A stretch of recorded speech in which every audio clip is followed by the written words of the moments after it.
Shalom, Romo, Suster, Bapak Ibu sekalian. Kita berjumpa kembali di acara Bindoman, Bina, Doa, dan Firman bersama Komunitas Bunda Kudus Surabaya. Sesi pagi ini adalah tentang pertobatan sejati yang akan dibawakan oleh sosok yang tidak asing lagi bagi kita.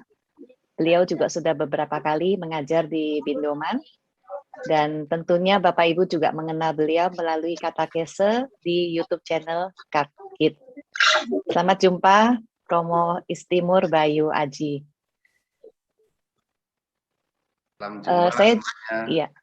Saya juga mau menyapa Bapak Ibu yang baru join hari ini.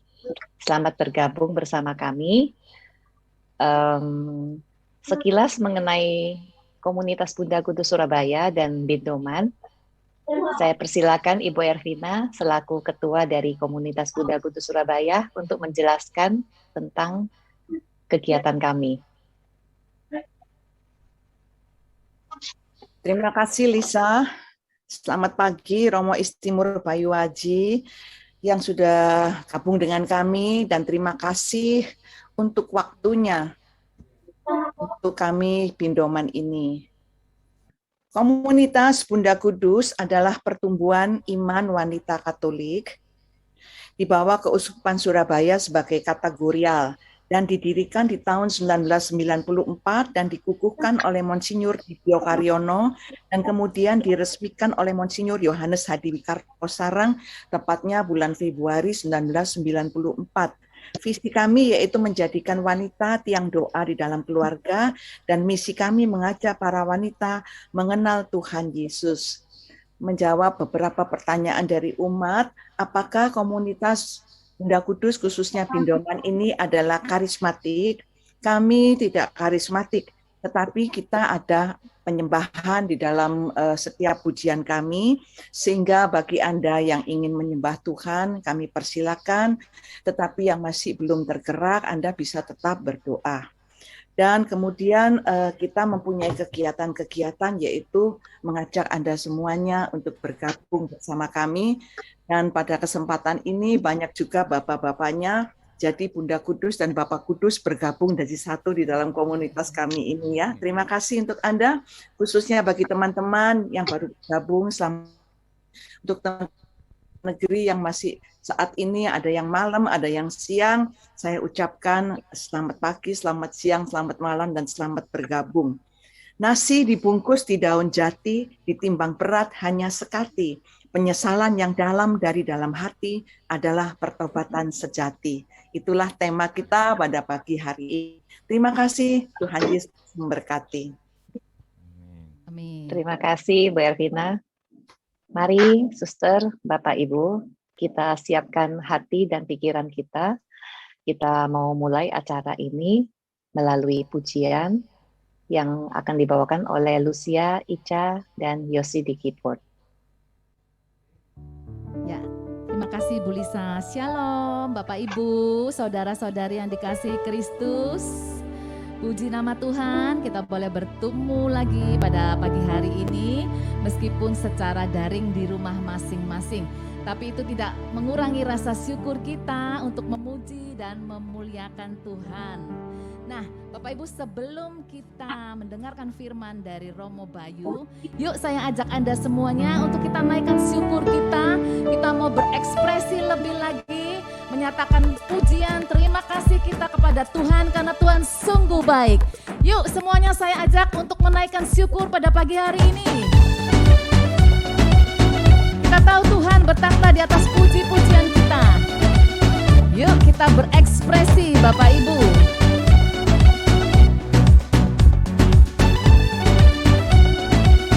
Semuanya ya. Kasih yang begitu besar, lebih kuat dari dosa.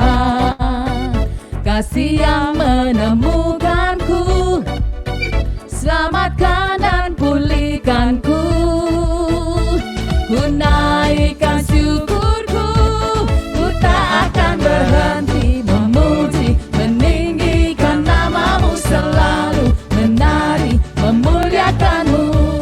Dibebaskan, dibangkitkan hidup yang kau beri,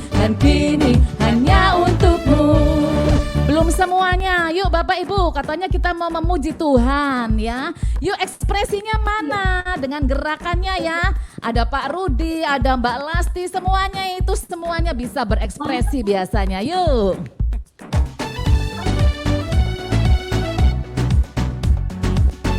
Tepuk tangan di atas kepala juga boleh. Kasih yang begitu besar, lebih kuat dari dosa. Kasih yang menemukanku, selamatkan dan pulihkanku. Samanya semuanya. Ku naikkan syukurku, ku tak akan berhenti memuji, meninggikan namamu selalu, menari, memuliakanmu. Dibebaskan, dibangkitkan, hidup yang kau beri, dan kini hanya untukmu. Takkan berhenti memuji, meninggikan namamu selalu, menari, memuliakanmu. Dibebaskan, dibangkitkan, hidup yang kau beri, dan kini hanya untukmu. Takkan berhenti memuji, meninggikan namamu selalu, menari, memuliakanmu. Dibebaskan, dibangkitkan, hidup yang kau beri, dan kini hanya untukmu. Hidup yang kau beri, dan kini hanya untukmu. Yes, Tuhan Yesus sudah memberikan hidup kepada kita semuanya yang ada di sini. Tidak ada kata-kata yang bisa kita ucapkan selain syukur dan terima kasih atas segala kebaikan Tuhan. Mari Bapak Ibu, pagi ini kita datang dengan hati yang penuh syukur, mempersembahkan diri kita, hati kita, agar semuanya berkenan di hadapan Tuhan. Dalam nama Bapa dan Putra dan Roh Kudus, amin. Bapa yang baik, kami datang pada pagi hari ini. Kami mau masuk hadirat-Mu, masuk gerbang-Mu, dengan hati yang penuh syukur. Dengan semua penyesalan kami atas dosa-dosa kami, segala tindakan yang tidak menyenangkan hati-Mu Tuhan. Pada pagi hari ini kami mau mempersembahkan hati kami yang penuh kerinduan, karena kami tahu kami telah ditebus oleh kuasa darah-Mu. Kami telah dibebaskan oleh kuasa darah-Mu. Kami telah dipulihkan oleh kuasa darah-Mu. Saat ini kami mau nyatakan pertobatan sejati kami. Terima kasih Tuhan.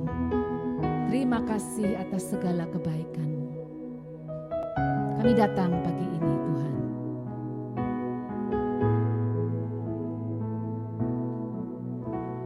Saat ku masuk ke hadirat-Mu, bawa persembahan ke tempat kudus-Mu. Pujian ku naikkan, sembahku berikan bagi-Mu Allah yang mulia. Kau layakkan setiap kami untuk datang menghampiri-Mu Tuhan. Kan ku menghampiri-Mu, melihat tata kemuliaan-Mu Tuhan. Pujian ku naikkan, sembahku berikan bagi-Mu Allah yang mulia. Oleh kuasa darah-Mu Kau telah tebus dosaku. Kekudusan-Mu melingkupiku. Kasih-Mu mengalir, memulihkan hidupku. Sungguh besar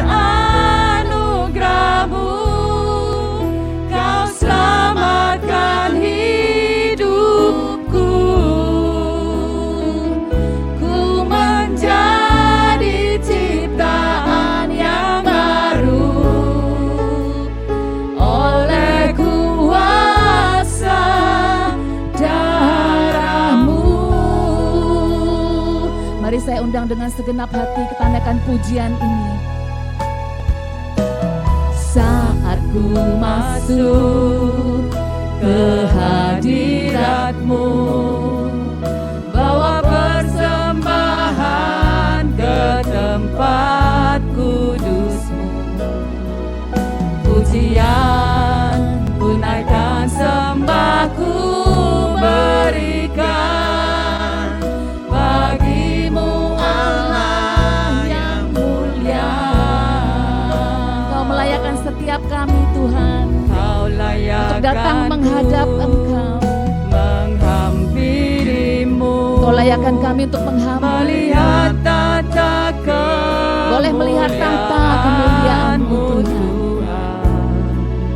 Pujian ku naikkan, sembah ku berikan bagi-Mu Allah yang mulia. Oleh kuasa darah-Mu, Kau telah tebus dosaku. Kekudusan-Mu melingkupiku. Kasih-Mu mengalir, memulihkan hidupku. Sungguh besar anugerah-Mu, Kau selamatkan hidupku. Ku menjadi ciptaan yang baru oleh kuasa darah-Mu. Oleh kuasa darah-Mu, Kau telah tebus dosaku. Kami menjadi ciptaan yang baru Tuhan. Oleh karena kekudusan-Mu yang melimpahi, melingkupi setiap kami. Kasih-Mu yang terus mengalir, memulihkan hidup kami. Sungguh besar anugerah-Mu, Kau selamatkan hidupku. Ku menjadi ciptaan yang baru oleh kuasa darah-Mu. Kami menjadi ciptaan yang baru Tuhan. Menjadi ciptaan yang baru oleh kuasa darah-Mu. Ku menjadi ciptaan yang baru oleh kuasa darah-Mu.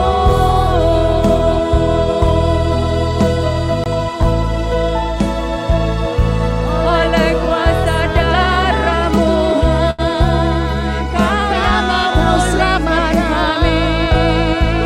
Hanya kuasa-Mu Tuhan, kami bersyukur Tuhan.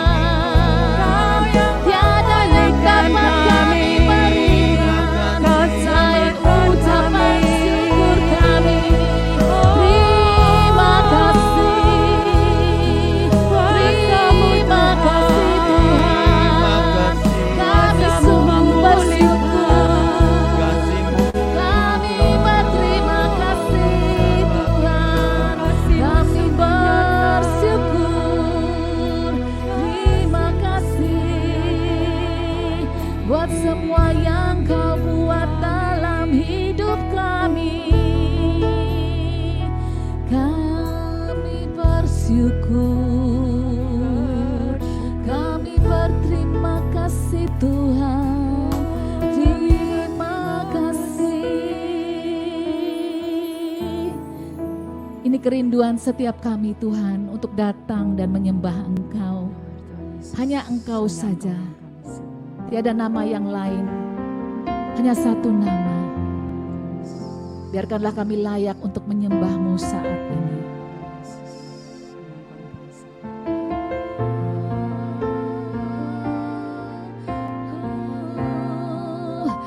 Aku menyembah-Mu, Yesusku, yang ada di tata mulia. Aku memuji-Mu dengan segenap hatiku. Ku menyembah-Mu selalu, tak ingin ku pergi menjauh dari-Mu, Yesusku. Mari saya ajak Bapak Ibu Saudara semuanya, kita sembah Tuhan kita, menyembah-Mu, Yesusku, yang ada di tata mulia. Aku memuji-Mu dengan segenap hatiku. Recording in progress. Ku menyembah-Mu selalu, tak ingin ku pergi menjauh dari-Mu, Yesusku.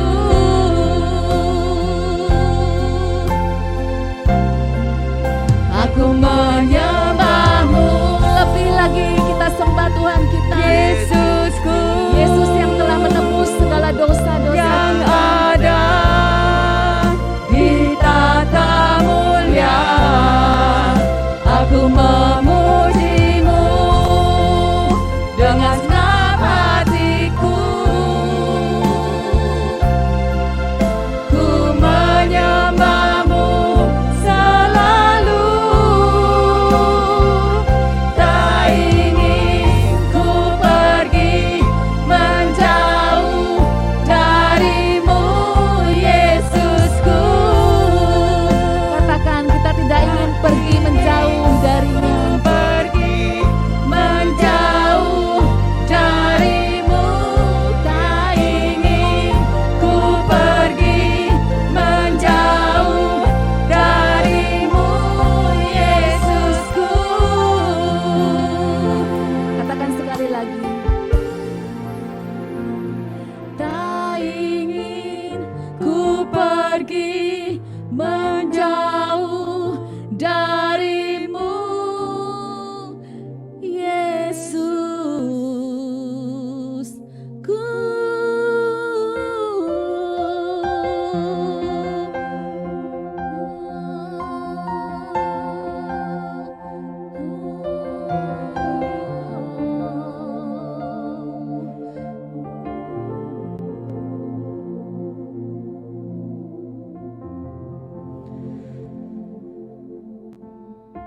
Hati kami tenang saat ini. Kami siap mendengarkan semua firman yang akan Kau sampaikan melalui hamba-Mu Romo Bayu. Kami mau membuka hati kami. Kami mau lebih dekat dengan-Mu Tuhan. Segala doa permohonan ini kami panjatkan melalui pengantaraan Yesus Kristus Putra-Mu yang hidup dan berkuasa untuk selama-lamanya. Kemuliaan kepada Bapa, Putra, dan Roh Kudus, seperti pada permulaan, sekarang, selalu, dan sepanjang segala abad. Amin. Dalam nama Bapa dan Putra dan Roh Kudus. Amin. Saudara-saudari semuanya, Shalom Alaikum. Kita mau membahas mengenai pertobatan sejati, dan nanti saya mau mengajak saudara-saudari untuk mendalami isi Alkitab, beserta juga mendengarkan magisterium Gereja Katolik sebenarnya apa maksudnya pertobatan, bagaimana langkah-langkahnya, dan beberapa hal yang terkait dengan pertobatan. Sebab kata ini banyak diucapkan, bertobatlah, tobat, tobat, tobat, dan sebagainya. Tetapi mungkin langkah-langkah praktisnya, hal-hal yang terkait dengan pertobatan mungkin tidak terlalu kita pahami. Yang pertama kita mau bahas peristilahannya dulu. Jadi kata tobat kata pertobatan, kata bertobat, ini kan dalam bahasa Indonesia ya. Kita mau melacak di dalam kata aslinya dulu, yaitu di dalam kata asli bahasa Yunani, karena Injil ditulis dalam bahasa Yunani. Tetapi saya tidak akan tampilkan teks bahasa Yunani, saya tampilkan terjemahannya saja. Saya mohon bantuan, salah satunya Ibu Vera atau siapa membacakan Markus 1 ayat yang keempat. Silakan kita simak Markus 1 ayat yang keempat. Demikianlah Yohanes Pembaptis tampil di padang gurun dan menyerukan, "Bertobatlah dan berilah dirimu dibaptis, dan Allah akan mengampuni dosamu." Nah, di sini kita melihat di dalam Injil Markus pada pasal yang pertama ayat yang keempat ditampilkan tokoh Yohanes Pembaptis. Kita tahu Yohanes Pembaptis itu mengawali untuk menyiapkan kedatangan Sang Mesias Yesus Kristus Tuhan kita. Dan apa yang diwartakan ternyata bertobatlah. Dan nanti warta yang disampaikan oleh Yohanes Pembaptis itu nyambung, berkesinambungan dengan warta yang disampaikan oleh junjungan kita Yesus Kristus.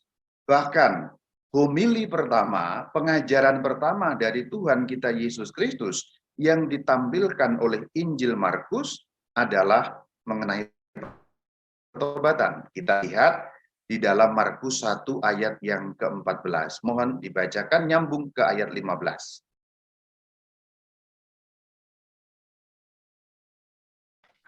Sesudah Yohanes ditangkap, datanglah Yesus ke Galilea memberitakan Injil Allah.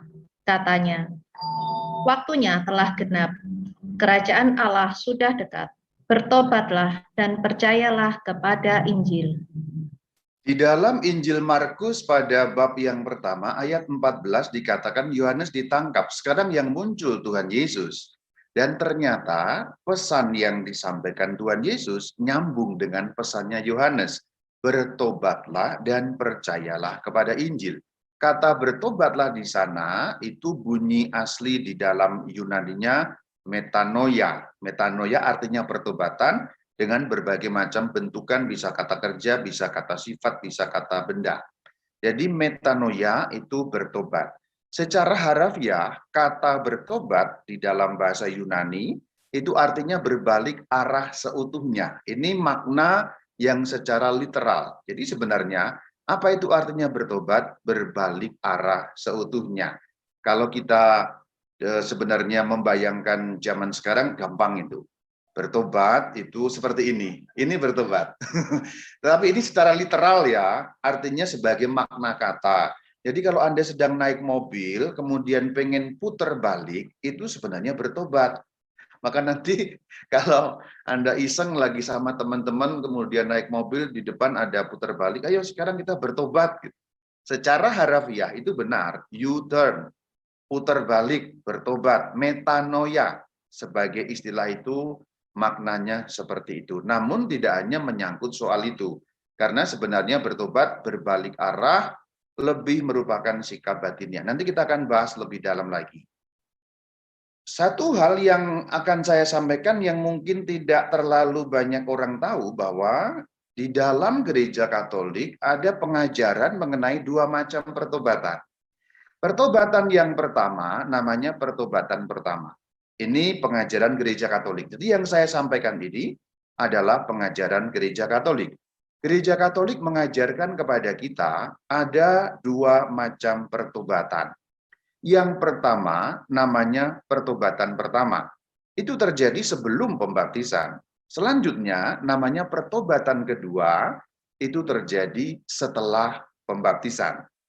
Dan itu ada landasannya. Jadi gereja Katolik mengajarkan seperti itu bukan ngarang, saya pun bukan ngarang, tetapi meneruskan pengajaran Bapak Gereja Ambrosius yang juga dikutip dalam KGK, Katekismus Gereja Katolik 1429. Bunyinya seperti ini.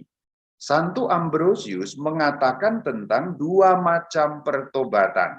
Di dalam gereja ada air dan air mata, air pembaptisan dan air mata pertobatan.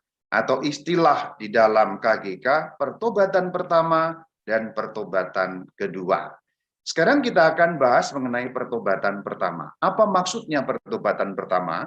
Maksudnya adalah menerima Kristus, atau dalam bahasa gampangnya dibaptis. Jadi kalau ada orang menerima Kristus kemudian dibaptis, sebutannya sebenarnya adalah pertobatan pertama. Dia kemudian berbalik dari arah hidup yang sebelumnya menuju kepada Kristus untuk menerima Sang Kristus sebagai juru selamatnya. Yuk kita lihat bagaimana. Ingat bagian depan tadi, bertobat adalah berbalik arah sepenuhnya. Nah, berbalik arah itu menyangkut dua hal. Pertama, perubahan sikap hati dan pikiran. Karena untuk orang berbalik arah, sikap hati dan pikirannya perlu berubah dulu. Nah, perubahan yang di dalam itu memberi tenaga pada perubahan perilaku. Itu hal yang kedua. Berarti yang di dalam berubah lebih dulu, pikirannya berubah, hatinya berubah, kemudian tampak muncul di dalam perubahan perilaku. Jadi yang dimaksud bertobat, berbalik arah seutuhnya, menyangkut dua segi atau dua dimensi.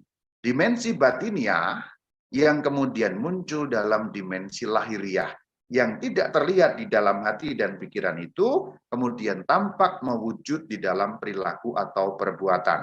Maka kalau ada orang mengatakan, aku sudah bertobat, tetapi perilakunya masih sama dan tidak ada perubahan, itu bukan pertobatan, tetapi itu kata-kata saja, ya, kata-kata hampa, kata-kata kosong, karena pertobatan sejati menyangkut perubahan perilaku pada diri orang.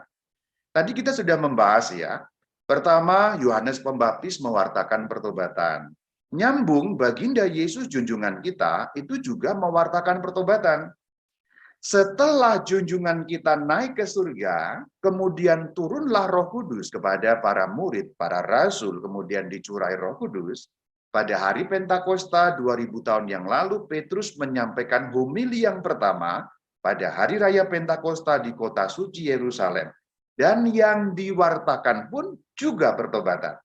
Jadi saudara-saudari, mari melihat bahwa rupanya sejak zaman Yohanes Pembaptis, nyambung ke Tuhan Yesus, nyambung ke para rasul, warta tentang pertobatan menjadi bagian yang tidak terpisahkan. Warta tentang pertobatan mendapatkan tempat utama, bahkan sering diucapkan yang pertama. Maka kedatangan Tuhan Yesus untuk menyampaikan berita mengenai pertobatan. Maka para murid juga menyampaikan berita mengenai pertobatan. Yesus sudah menebus dosamu, maka bertobatlah supaya dosamu diampuni. Ini sangat jelas di dalam Praksis Apostolon atau Kisah Para Rasul pada pasal yang kedua ayat yang ke-38. Saya mohon bantuan salah satu untuk membacakan.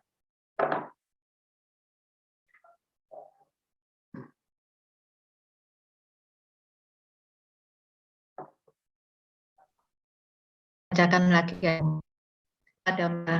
Bertobatlah dan hendaklah kamu masing-masing memberi dirimu dibaptis dalam nama Yesus Kristus untuk pengampunan dosamu.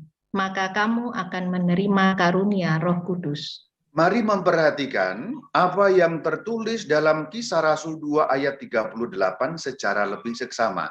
Karena nanti banyak hal, obrolan kita akan bertolak dari sini. Kata yang pertama muncul adalah bertobatlah. Itu kita lihat ya, bertobatlah.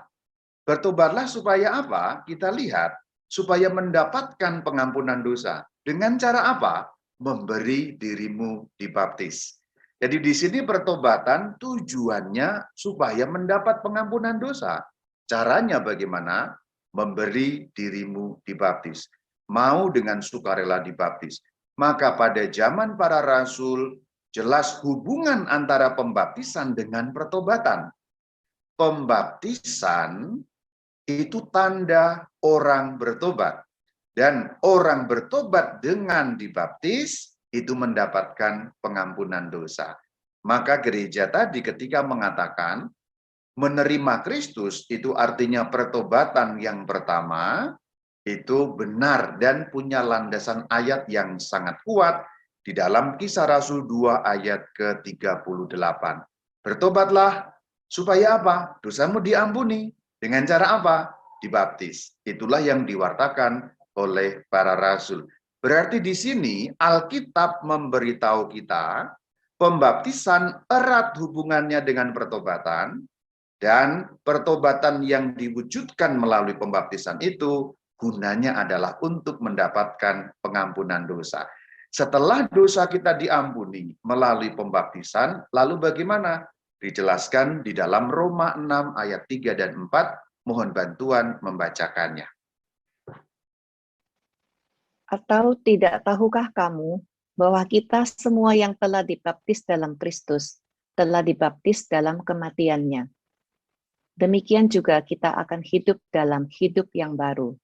Nah, itulah saudara-saudari.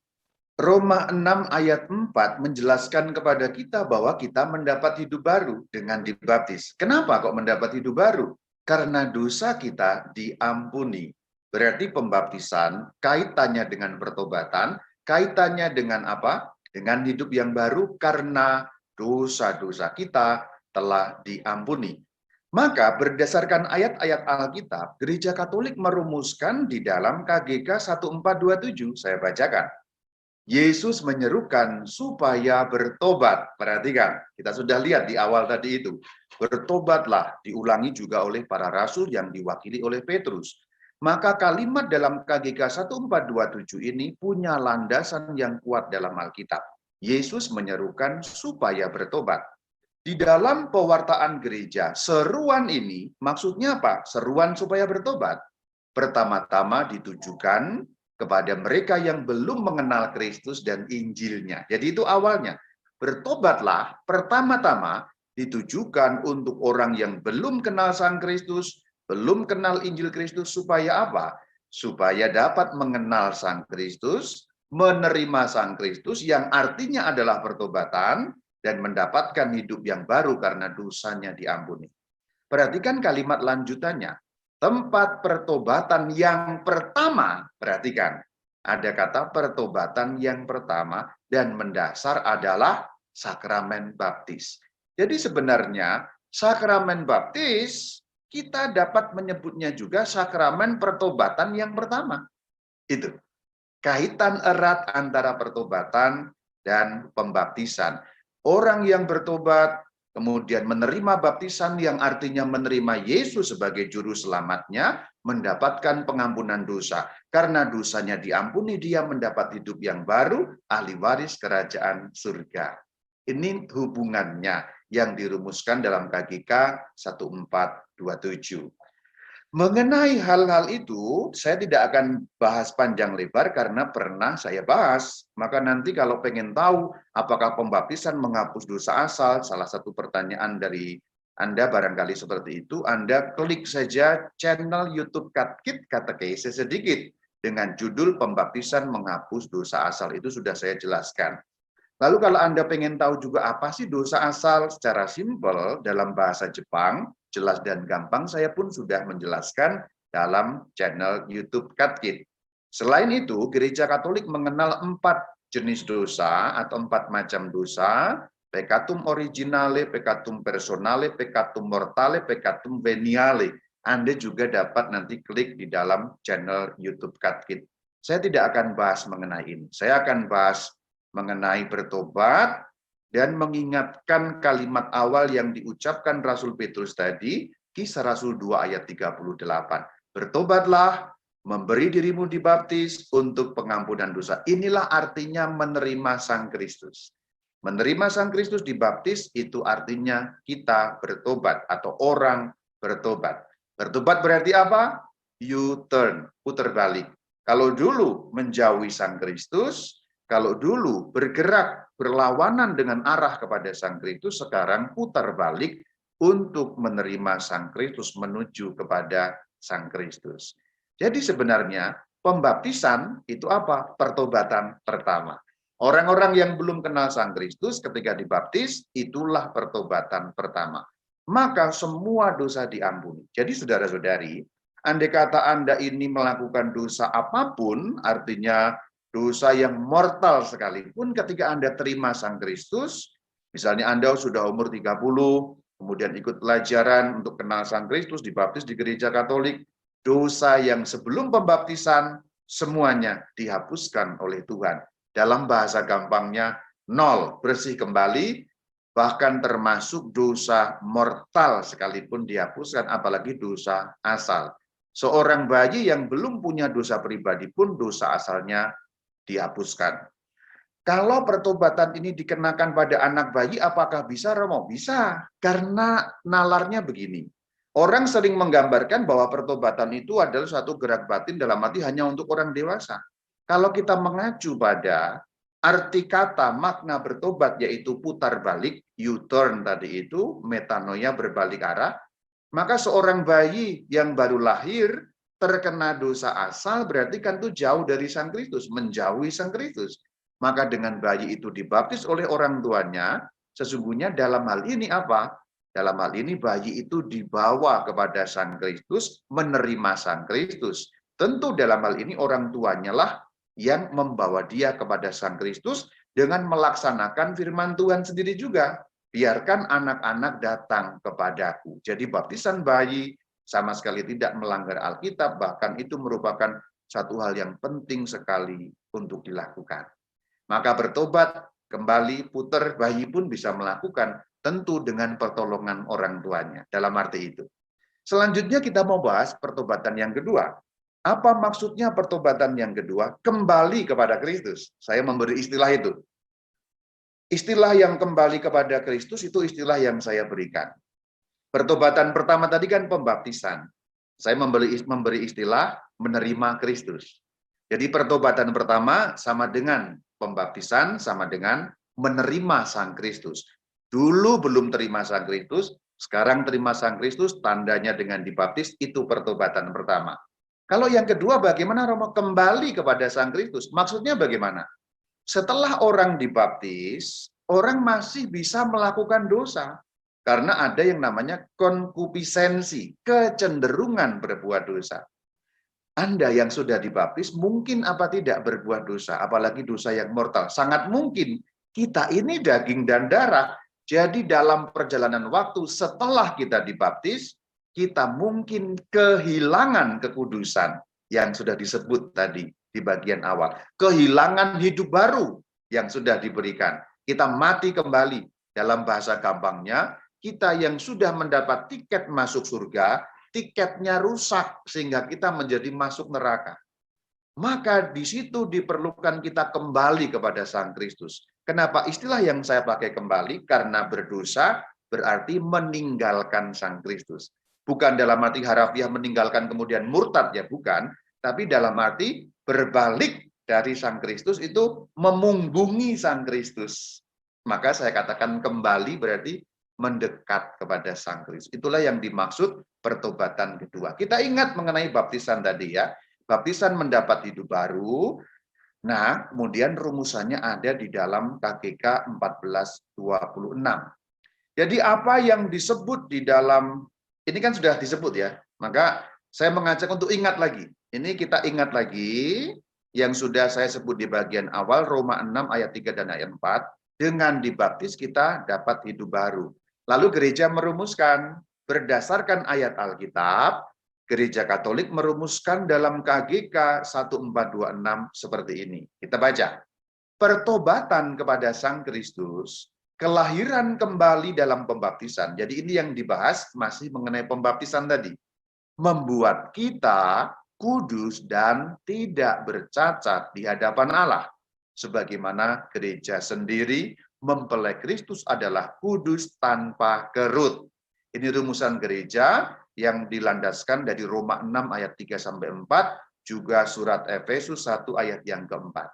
Kita gampangnya mendapat hidup yang baru. Selanjutnya, masih pada KGK nomor yang sama. Namun kehidupan baru yang diterima dalam inisiasi Kristen tidak menghilangkan kerapuhan dan kelemahan kodrat manusiawi. Maksudnya apa? Maksudnya begini. Ketika kita dibaptis, hidup kita dipulihkan. Kita mendapatkan tiket masuk surga berasal dari Tuhan. Tetapi kita ini tetap masih rapuh karena masih di dunia ini. Masih ada kedagingan. Nah itu yang dimaksud kerapuhan dan kelemahan kodrat manusiawi. Masih punya kepengenan, masih punya kehendak bebas. Kalau keinginan atau kehendak itu condong kepada yang jahat, kemudian kita melakukan kecondongan itu, kecenderungan itu namanya, kita kan menjadi berdosa. Justru karena kita masih punya daging dan darah yang sifatnya manusiawi. Dalam bahasa gampang, orang yang sudah menerima Kristus dan dibaptis diampuni dosanya, masih bisa kemungkinan kehilangan hak atas surga. Ini yang terjadi karena kita punya namanya konkupiscensi, atau dalam bahasa Latin concupiscentia, atau diterjemahkan lurus dalam bahasa Indonesia konkupisensi. Apa itu konkupisensi? Kecenderungan kepada dosa. Kenapa kok masih punya itu? Karena daging dan darah. Selama kita masih di dunia ini, ada masukan kiri dan kanan, itu namanya stimulus-stimulus. Kita kemudian serap di dalam pikiran, dalam hati muncul keinginan. Ya kalau pas keinginannya sesuai dengan kehendak Allah. Ada kalanya kan tidak. Nah itu yang membuat kita berdosa. Baptisan menghapus dosa, tetapi tidak menghapus kelemahan kodrat manusiawi kita. Jadi kita masih tetap harus berjuang. Itu yang dijelaskan dalam kalimat selanjutnya, masih pada nomor yang sama KGK 1426. Inti perjuangan ini ialah kembali kepada kekudusan dan kehidupan abadi. Caranya bagaimana? Dengan pertobatan yang kedua. Yang pertama tadi kapan? Waktu dibaptis. Setelah dibaptis masih mungkin berdosa. Maka kalau setelah dibaptis kita jatuh dalam dosa, apalagi yang dosa mortal, kita membutuhkan pertobatan kedua. Kita baca KGK 1429. Seruan Yesus untuk bertobat juga dilanjutkan dalam hidup orang-orang Kristen. Perhatikan, penekanannya berbeda. Pertobatan pertama, tadi penekanannya apa? Seruan untuk orang yang bukan Kristen. Untuk pertobatan kedua, bertobatlah tadi ditujukan kepada orang-orang Kristen. Ingat ya, kalau saya ngomong Kristen bukan berarti di luar sana Protestan itu ya, bukan. Kita, Katolik ya. Kalau saya ngomong Kristen berarti itu kita. Kita adalah orang Kristen. Maka kita perlu pertobatan kedua. Saya sudah dibaptis, dulu sudah mendapatkan rahmat hidup baru, saya masuk surga, punya tiket masuk surga. Dalam perjalanan waktu dari saya dibaptis sampai hari ini, saya punya kemungkinan jatuh dalam dosa mortal. Nah, kalau saya jatuh dalam dosa mortal, saya perlu pertobatan kedua. Pertobatan kedua adalah pertobatan yang dilakukan setelah pembaptisan. Kita lihat. Pertobatan kedua adalah tugas yang terus-menerus untuk seluruh gereja. Artinya apa? Kalimat terakhir, terus-menerus menjalankan pertobatan dan pembaharuan. Itu yang dimaksud pertobatan yang kedua. Karena kalau kita mau memikirkan baptisan dan dosa, hubungannya apa? Ini, seperti saya gambarkan. Ini pun sudah saya bahas di dalam dosa mortal dan venial, sudah ada di channel YouTube Katkit juga. Saya pakai gambaran. Kalau kita sudah dibaptis, tadi pertobatan pertama, ini gambarannya adalah kita tercolok kepada sumber listrik. Sumber listrik itu Allah, sumber hidup, sehingga lampu kita menyala karena tercolok. Hubungannya mendalam. Kita mendapat bagian dalam kehidupan Allah sendiri. Bahasa gampangnya, listriknya Allah nyambung kepada kita, nyolok. Hubungan mendalam, lampu kita menyala.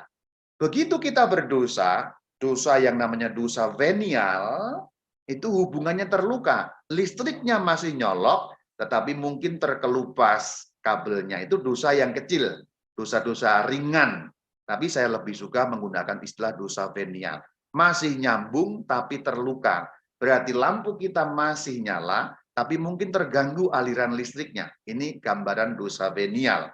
Kemudian kalau kita melakukan dosa mortal, dosa yang membawa maut, hubungan total terputus. Jadi hidup baru yang tadi dikatakan menjadi mati. Bahasa gampang yang menjadi mati, kalau kita melakukan dosa mortal, sebenarnya kita keluar dari hidup dan mencari neraka. Itu yang terjadi dengan kita kalau melakukan dosa mortal, artinya hubungan yang terputus. Untuk selanjutnya nanti Anda juga dapat klik dosa tak terampuni, kemudian dosa mortal, saya sudah bahas di dalam channel YouTube Katkit. Ini hanya pengantar saja bagian ini supaya kita paham kenapa perlunya sakramen pengakuan atau sakramen tobat tadi. Yang dirumuskan di dalam KGK 1856. Perhatikan. Karena dosa mortal, saya langsung menerjemahkan dengan kata dosa mortal. Ya, ini begini, saya jelaskan sedikit. Dalam terjemahan bahasa Indonesia yang dipakai dosa berat. Tetapi menurut pendapat saya, kata berat, kata ringan agak mengaburkan artinya. Maka saya lebih suka mengatakan dosa mortal, dosa berat itu istilah aslinya itu mortale. Mortal membuat mati. Saya lebih suka istilah mortal daripada berat, karena kalau berat itu kurang pas ya, bukan salah tapi kurang pas. Ini hanya menjelaskan kenapa kok kata-katanya dosa berat kok Romo membacanya dosa mortal. Ini kan terjemahan ya. Kalau cek aslinya bahasa Latin itu mortale ya. Saya ulangi, KGK 1856. Karena dosa mortal merusakkan prinsip hidup di dalam kita, yaitu kasih, maka ia membutuhkan satu usaha baru dari kerahiman Allah dan suatu pertobatan hati yang secara normal diperoleh dalam sakramen pengakuan. Itulah yang kita butuhkan.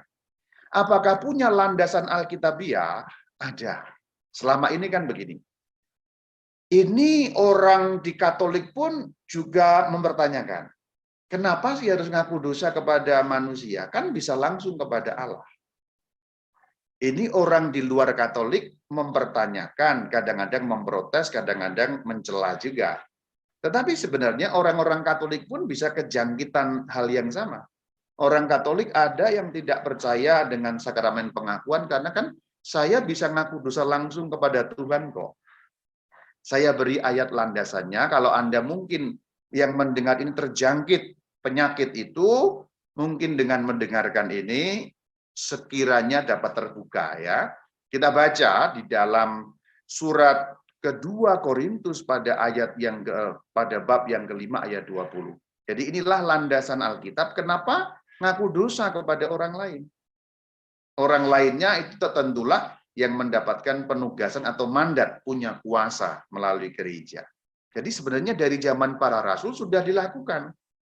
Artinya pengakuan dosa yang terjadi di dalam gereja Katolik bukan karangan gereja Katolik, tetapi sudah terjadi zaman para rasul. Saya mohon untuk dibacakan. 2 Korintus 5 ayat ke-20.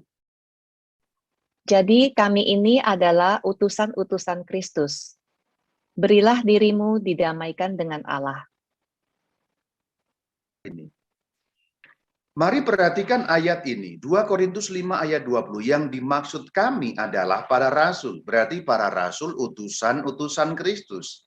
Kemudian, berilah dirimu didamaikan dengan Allah.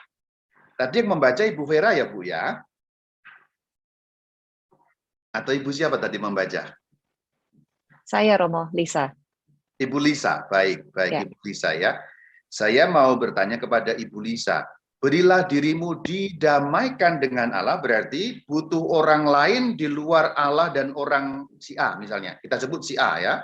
Ayat ini kita urai, kita jelaskan dulu untuk menjelaskan bahwa sakramen pengakuan sudah ada sejak zaman para rasul.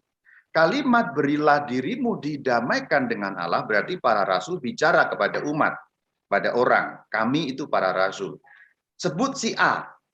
Kalau saya mengatakan kepada si A, berilah dirimu didamaikan dengan Allah, berarti antara si A dan Allah, ada orang yang ketiga apa enggak? Ada. Karena didamaikan oleh. Ya, didamaikan. Damaikan. Ya. Kata-katanya bukan berdamailah dengan Allah sendiri, bukan. Tapi didamaikan, berarti membutuhkan pengantara. Itulah para rasul. Jadi sebenarnya mengaku dosa kepada manusia itu sudah terjadi sejak zaman para rasul. Berilah dirimu didamaikan kepada Allah. Berilah dirimu didamaikan dengan Allah. Bukan dikatakan, sana kamu pergi berdamai dengan Allah. Bukan. Tapi ayo ke sini. Didamaikan dengan Allah. Berarti melalui para rasul, umat didamaikan dengan Allah. Bukankah ini memang praktek gereja Katolik sampai hari ini? Dan lagi pula dikatakan dalam Yohanes 20 ayat 23, jika kamu mengampuni dosa orang, dosanya diampuni. Jika kamu menyatakan dosa orang tetap ada, dosanya tetap ada. Perhatikan baik-baik Yohanes 20 ayat 23. Jika kamu yang dimaksud adalah para rasul, Para rasul berarti manusia biasa yang bersabda Tuhan Yesus, jika kamu rasul manusia biasa, mengampuni dosa orang, dosa orang itu maksudnya diampuni. Bagaimana menjelaskan ayat ini? Kalau orang menolak yang namanya sakramen pengampunan dosa melalui manusia. Kenapa melalui manusia? Bukankah yang mengampuni dosa adalah Allah? Bagaimana menjelaskan ayat ini? Jika kamunya para rasul, itu manusia kan? Berarti di sini manusia bisa mengampuni dosa orang kalau manusia itu mendapat wewenang atau mandat atau kuasa otoritas dari Tuhan. Ini kan kamunya manusia. Jadi untuk Anda yang mungkin terjangkit penyakit dari pihak lain yang meragukan kenapa sih harus mengaku dosa, kan bisa langsung kepada Tuhan. Kalau Tuhan Yesus menghendaki tidak ada sakramen ini, kalimatnya tidak akan seperti itu. Kalimatnya harusnya beritahukan kepada orang supaya mereka ngomong langsung kepadaku, punya Tuhan Yesus. Tapi tidak. Jika kamu mengampuni dosa orang, berarti di sini ada pemberian kuasa kepada manusia. Tetap yang mengampuni adalah Tuhan Yesus, tetapi pengampunan itu dipercayakan kepada manusia. Dalam hal ini kepada para rasul. Rasul kemudian disambungkan kepada para pengganti rasul namanya uskup. Uskup dibantu oleh para presbiter, itu imam. Itu nyambungnya begitu. Jadi kalau kita menolak sakramen pengampunan dalam gereja, ayat-ayat berikut sulit dijelaskan. Orang sering mendengarkan kata-kata kosong yang mengatakan, itu pengakuan dosa kepada imam dalam gereja Katolik tidak ada landasan ayatnya. Ada. Ini 2 Korintus 5 ayat 20 dan Yohanes 20 ayat 23. Ini baru 2 ayat loh. Karena tema kita bukan sakramen tobat ya, tapi pertobatannya. Saya hanya sedikit menyinggung supaya Anda yakin bahwa sakramen tobat atau sakramen pengakuan dalam gereja Katolik valid, punya landasan Alkitabiah. Lain waktu kita bahas secara lebih panjang lebar. Saya hanya sedikit menyinggung mengenai itu karena ini juga penting disinggung. Sebab apa? Saya melihat, bahkan kadang mendengar orang juga menyampaikan langsung, saya tidak bisa karena saya tidak percaya mengenai itu, Romo. Silahkan tidak percaya, tetapi coba renungkan ini. Karena soal percaya atau tidak itu saya tidak bisa mengatur. Yang saya bisa atur adalah saya menyampaikan ajaran gereja, landasannya dalam Alkitab, landasannya dalam ajaran gereja begini. Sok direnungkan. Sok itu silahkan, itu bahasa Sunda ya. Monggo silahkan direnungkan. Kalau kamu tetap mau bertegar hati, silahkan. Tidak ada masalah. Tapi ya kamu dengarkan dulu apa yang gereja sampaikan. Gitu. Jangan berkutat pada opini pribadi saja. Jadi kalau Anda sudah percaya, puji Tuhan. Kalau belum, coba direnungkan. Saya tidak maksa tentulah karena hati orang siapa yang bisa ngatur. Siapakah saya ini? Tugas saya menyampaikan kebenaran iman saja. Itu tadi mengenai pertobatan, termasuk kita juga membahas mengenai sakramennya ya. Sekarang kita membahas mengenai langkah pertobatan. Ini agak lebih praktis sehingga kita nanti kalau mengalami dosa, terutama dosa mortal, itu kemudian kita punya langkah-langkahnya ya. Kalau dosa venial bagaimana diampuni? Kalau Anda ikut misa, dosa venial Anda diampuni. Jadi yang dimaksudkan adanya sakramen tobat atau pengakuan dosa itu sesungguhnya pertama-tama untuk dosa mortal sebenarnya. Karena dosa mortal mencabut colokan tadi. Anda mati, yang sudah hidup baru kemudian mati. Supaya bisa hidup lagi, dicolokkan lagi dengan sakramen tobat namanya. Ini saya pakai bahasa kiasan ya. Dibaptis, ya, dicolok nyala listrik kita. Dosa mortal berarti dicabut oleh kita sendiri, mati listrik kita. Caranya nyolok lagi dengan apa? Kristus memberi kita sarana namanya sakramen tobat. Begitu sakramen tobat namanya pertobatan kedua tadi, nyolok lagi, hidup lagi. Romo kalau seandainya dosa mortal lagi, ya tobat lagi. Sampai berapa kali Romo? Tidak ada batasnya. Justru karena kerahiman Allah tidak ada batasnya. Kabar gembiranya justru di situ. Bertobatlah, bertobatlah, bertobatlah, diulang-ulang terus di dalam gereja, dalam warta Yohanes Pembaptis, warta Yesus, warta para rasul, dan nyambung sampai hari ini, justru karena gereja yakin berdasarkan ayat-ayat Alkitab, Allah tidak pernah menolak pertobatan. berapa kali pun kita telah berdosa. Jadi ada jaminannya memang. Karena Allah panjang sabar. Itulah kabar gembira yang sesungguhnya. Kita datang kepada Tuhan, tak pernah ditolak. Apapun keadaan kita. Jadi keyakinan itu yang ingin disampaikan oleh gereja. Sekarang lebih praktis langkah pertobatan. Kita baca dalam KGK 1430. Seruan Yesus mengarahkan kepada pertobatan dan penyesalan. Bukan pertama-tama dengan karya yang kelihatan, melainkan pertobatan hati, pertobatan batin. Jadi pertobatan awalnya memang harus dimulai dari batin. Awalnya dari hati. Namun kalimat KGK 1430 ini juga ada lanjutannya. Kita lihat lanjutannya. Tetapi pertobatan batin mendesak agar menyatakan sikap ini dalam tanda-tanda yang kelihatan, dalam kegiatan dan karya pertobatan. Pertobatan dimulai dari batin, itu pasti. Orang menyesal itu kan dari batin. Tetapi kemudian muncul melalui tanda yang terlihat, karya, kegiatan. Maksudnya apa yang tampak. Kalau Anda ini melakukan salah, terus aku sudah bertobat kok, tapi tidak muncul dalam karya, itu sebenarnya kan belum bertobat. Karyanya terutama 3 hal, gereja mengatakan, tercantum di dalam KGK 1434 ya. KGK 1434 menyatakan terutama 3 bentuk ya. Karya tadi itu sebagai bentuk yang terlihat dari pertobatan kita, yaitu puasa, doa, dan memberi sedekah. Kalau kita bertobat, kemudian sudah terima pengampunan, kita berpuasa, kita menjadi rajin berdoa, rajin bersedekah, memberikan bantuan material untuk orang yang membutuhkan, itu bentuk-bentuk pertobatan kita. Lalu juga di dalam KGK 1435, gereja memberitahu kita bagaimana bentuk-bentuk yang lain, yang secara lebih konkret. Tadi itu kan puasa, doa, memberi sedekah kan sudah jelas, tapi masih belum diuraikan dengan lebih rinci. Nah, 1435 memberi rinciannya. Pertobatan terjadi dalam kehidupan sehari-hari. Perhatikan, dalam kehidupan sehari-hari, dalam wujud nyata, melalui perbuatan perdamaian. Kalau Anda berantem, Anda bertobat, terima sakramen pengampunan, tapi belum berdamai, bagaimana ini?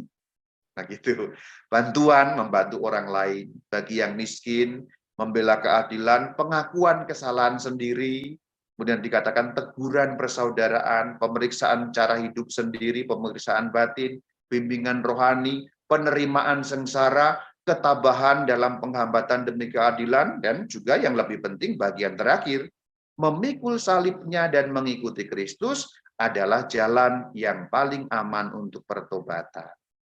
Jadi pertobatan juga bisa diwujudkan dalam kita memikul salib. Salib itu apa sih? Salib penderitaan yang bukan karena salahnya kita sendiri, itu adalah salib. Penderitaan yang salah Anda sendiri itu bukan salib, tapi itu salah. Anda menderita di jalan, tidak pakai helm, naik motor, kebut-kebutan, nabrak, patah tulang. Ini salib saya, Romo. Itu bukan salib. Itu salah. Kalau salib itu gambarannya Anda di jalan, sudah sangat hati-hati, perlengkapan berkendara itu betul-betul Anda siapkan, tidak melanggar lalu lintas. Ada orang-orang ugal-ugalan menabrak Anda yang tertib berlalu lintas itu, Anda jatuh patah tulang. Sama-sama patah tulang, yang satu salah, yang satu salib. Anda yang hati-hati, menderita, ditabrak orang, bukan karena Anda bersalah, itu namanya salib. Kita pikul salib itu juga bentuk sarana pertobatan. Karena mempersatukan penderitaan dengan penderitaan Sang Kristus, itu namanya memikul salib. Ini urean-urean yang lebih rinci dalam KGK. Nah kemudian di dalam KGK 1450 dikatakan, ini 3 langkah pertobatan. Saya mohon bantuan membacakannya.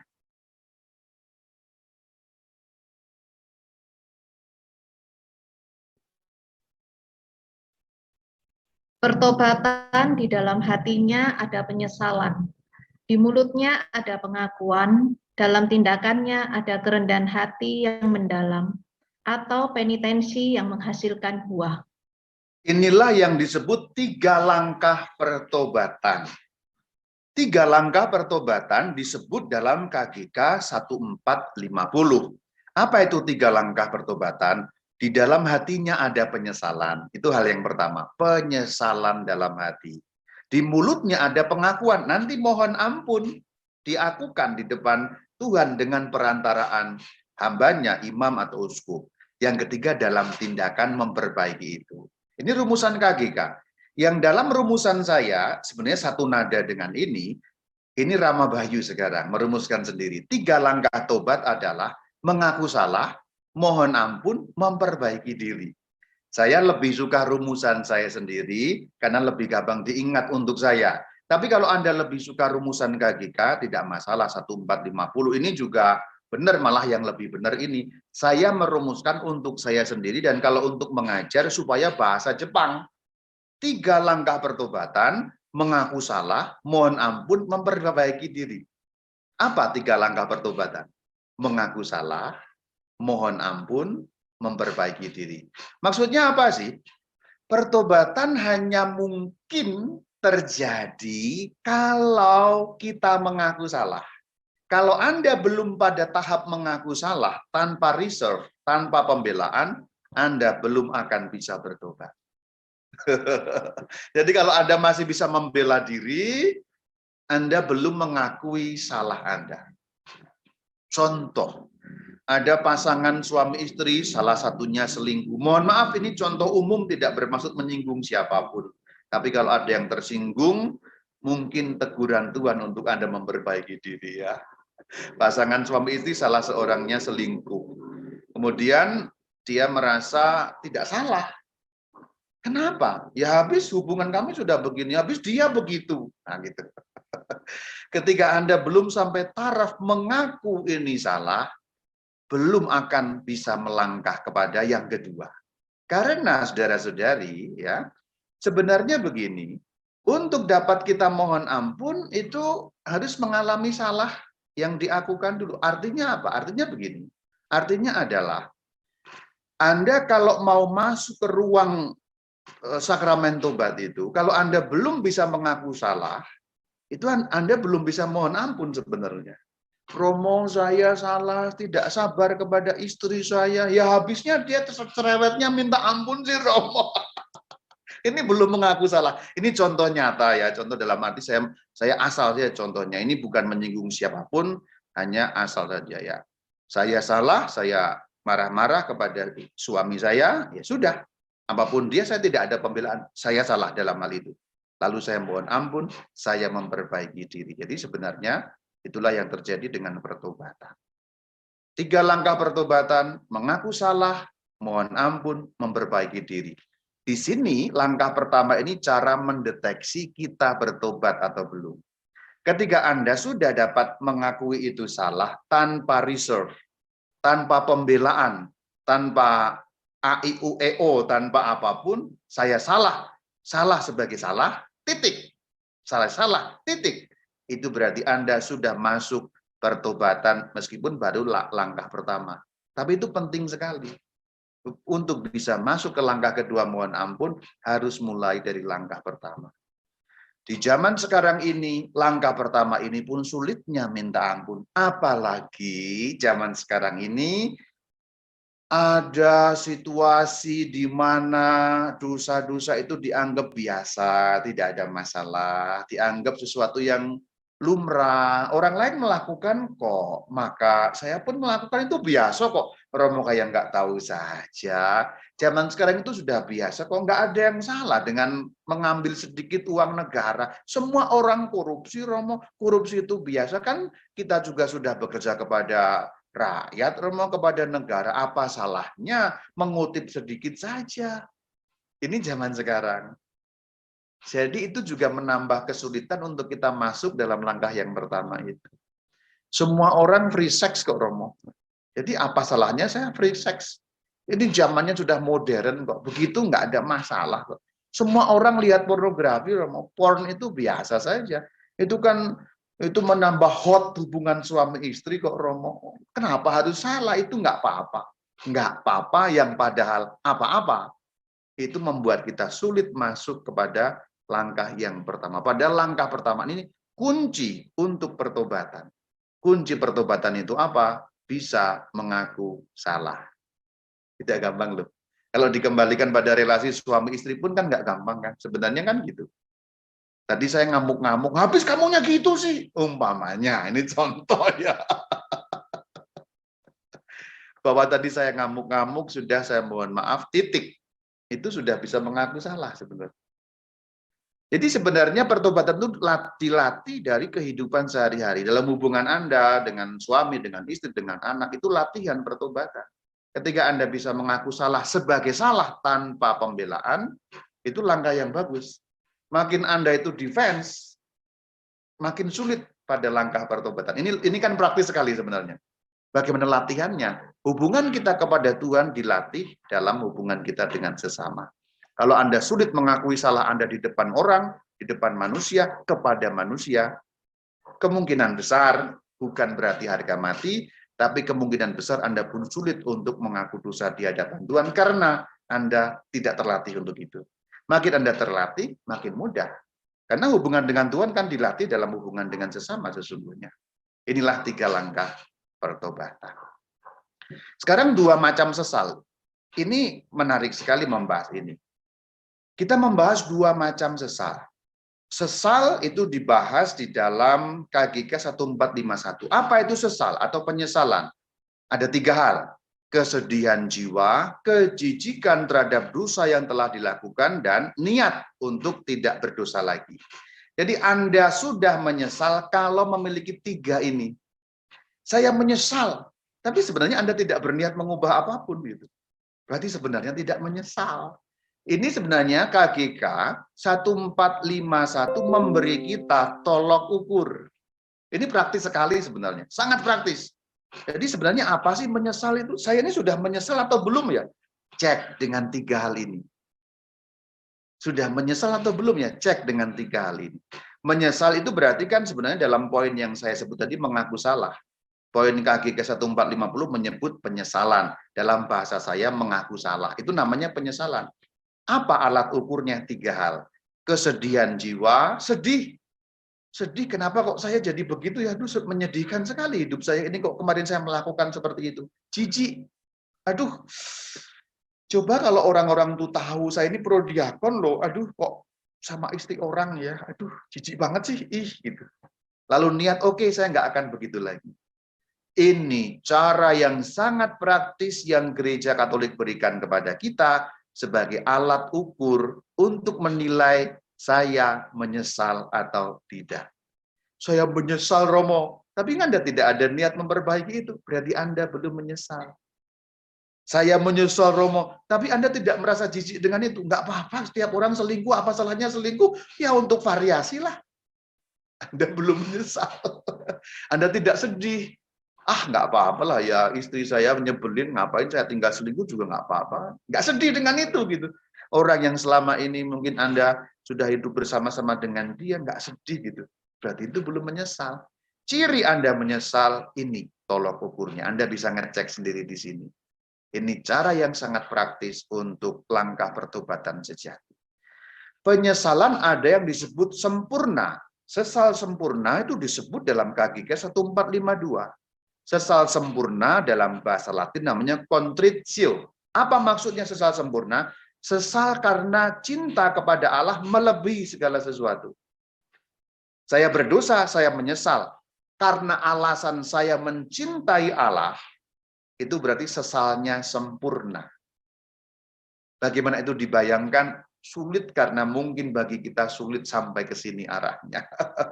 Tetapi sesal sempurna mendapatkan pengampunan langsung dari Tuhan. Perhatikan KGK 1452, perhatikan penyesalan yang demikian, maksudnya penyesalan sempurna, mendapat pengampunan dosa berat kalau sudah berniat untuk mengaku dosa. Jadi pada saat Anda berdosa mortal, contohnya selingkuh itu dosa mortal, kemudian Anda sangat menyesal karena sangat mencintai Allah, kemudian berjanji, baru niat mengaku dosa, Anda sudah diampuni oleh Allah. Gereja mau mengatakan Allah cepat sekali mengampuni, bahkan ketika Anda baru berniat. Ini dikatakan, baru berniat. Ya itu ya. Tapi memang harus ada niatnya untuk menerima pengakuan sakramental. Yang lebih umum yang lebih umum penyesalan tidak sempurna, namanya attrition, yang tertulis dalam KGK 1453. Tadi kan sudah kita bahas penyesalan sempurna. Ya, kalau kita umumnya kan mungkin tidak sampai ke situlah ya. Mungkin ada juga kalau yang Anda kudus-kudus itu ya, bisa. Namun kalau umumnya manusia, saya menduga kok tarafnya di sini ya. KGK 1453 yang namanya penyesalan tidak sempurna, attrition. Maksudnya apa? Menyesal karena takut akan hukuman. Jadi kalau Anda takut masuk neraka, gitu tuh, perasaan takut itulah yang membuat Anda menyesal, takut ketahuan istri, takut ketahuan negara, takut. Menyesal yang karena takut itu bukan salah, tetap benar juga, bagus karena menyesal juga. Hanya gereja mengatakan itu menyesal tidak sempurna. Apakah berarti salah? Tidak, boleh juga. Tetapi memang belum menerima pengampunan dosa. Nanti menerimanya setelah kita mengakui dosa. Kalau menyesal sempurna baru niat mengaku dosa, Tuhan sudah ampuni. Nah, itu yang diajarkan oleh gereja. Terakhir kita membahas silih. Silih berarti apa? Mengganti rugi. Dalam KGK 1459. Banyak dosa menyebabkan kerugian. Ada dosa yang menyebabkan kerugian, ada yang tidak. Contoh dosa yang sifatnya penyembahan berhala bisa tidak merugikan. Anda datang ke dukun nyembah berhala itu kan mungkin nggak ada kerugian untuk orang lain. Tapi ada dosa yang merugikan. Anda nyuri, ada nyolong, dan sebagainya itu punya kerugian. Jadi ada dosa yang menyebabkan kerugian. Kalau menyebabkan kerugian, maka ganti rugilah. Sekarang istilahnya ganti untung ya, sejak zaman Presiden Jokowi itu ya. Tapi saya mau mendefinisikan. Ganti rugi itu maksudnya mengganti apa yang sudah Anda rugikan. Istilah ganti rugi itu begitu maksudnya. Ganti rugi artinya Anda ganti kerugian yang sudah Anda timbulkan di pihak orang lain itu. Contohnya apa? Langsung ada praktis dalam KGK 1459, mengembalikan barang yang dicuri. Ketika Anda mencuri kan orang itu rugi. Nah, Anda ganti kerugian itu dengan apa? Dikembalikan. Contoh lain, memperbaiki nama baik yang difitnah. Anda memfitnah kan rugi.